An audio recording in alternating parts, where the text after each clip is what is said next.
চেন্নাই টেস্টে বাংলাদেশের মলিন পারফরম্যান্সের পাশাপাশি একেবারেই ব্যর্থ ছিলেন সাকিব আল হাসানও। সবশেষ কয়েক মাসে ব্যাট হাতে রানের দেখা পেলেও বাঁহাতি স্পিনে নিজের কাজটা ঠিকই করে দিতেন বাংলাদেশের সাবেক এই অধিনায়ক। তবে চেন্নাই টেস্টে বল হাতে বলার মতো কিছুই করতে পারেননি তিনি। আর সাকিবের এমন পারফরম্যান্সের জন্য দুই কারণকে দুষছেন ভারতের সাবেক ব্যাটার সঞ্জয় মাঞ্জরেকার।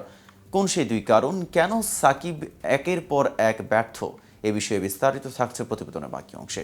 আর কেটিভি ক্রিকেট চ্যানেল থেকে আপনাদের সাথে আছি আমি মেহেদি হাসান।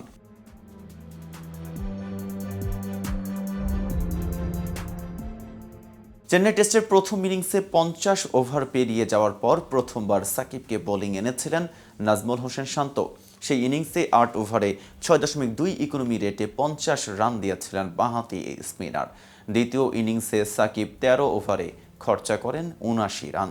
6-এর বেশি ইকোনমি রেটে রান দেয়া সাকিব পুরো টেস্টে ছিলেন উইকেট শূন্য।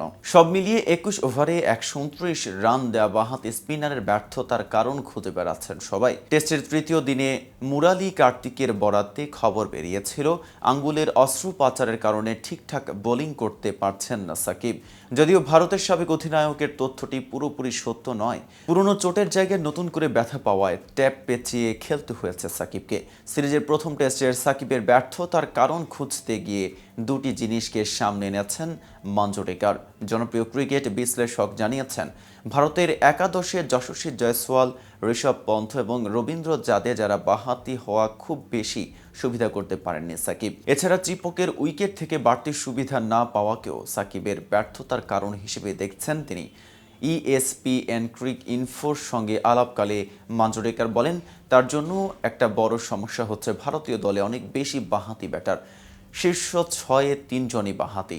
যশস্বী জয়সওয়াল, ঋষভ পন্থ এবং রবীন্দ্র জাদেজা 3 জনই বাঁহাতি এবং তারা ভালো ব্যাটসম্যানও। ফলে সে কিছুটা চাপে ছিল। আর একটা সমস্যা হচ্ছে উইকেট টার্নিং ছিল না। সাকিব এমন বোলার যে টার্নিং উইকেট পেলে ঠিকঠাক বোলিং করে ব্যাটসম্যানদের সমস্যায় ফেলতে পারে। বোলিংয়ের সুবিধা করতে না পারায় সাকিব ব্যাটিং অলরাউন্ডার হিসেবে খেলার চেষ্টা করেছেন বলে ধারণা মাঞ্জরেকার। তিনি বলেন, এই ধরনের উইকেট দেখে এবং প্রতিপক্ষের ব্যাটসম্যানদের দেখে হয়তো তার মনে হয়েছে যে তার ব্যাটিং অলরাউন্ডার হিসেবে খেলাটাই বেশি ভালো হবে। কারণ প্রথম ইনিংসে যে ধরনের ব্যাটিং সে করেছে মনে হচ্ছিল বেশ উজ্জীবিত হয়ে আছে। বোলিংয়ে তাকে আমার তেমন উজ্জীবিত মনে হয়নি। পাশাপাশি এটাও বলতে হবে যে শান্ত তাকে কম বোলিং করিয়েছে। যখন ঋষভ পন্থ ব্যাট করছিল শুধু মেহেদি হাসানই এক প্রান্তে বোলিং করে গেল। ম্যাচ আপের কারণেই এমনটা হয়েছে। তো ভিউয়ার্স, ভিডিওটি সম্পর্কে আপনাদের কোনো মতামত থাকলে জানতে পারেন কমেন্ট বক্সে। সাথে নিয়মিত ক্রিকেট আপডেট পেতে কেটিভি ক্রিকেটের সাথেই থাকুন।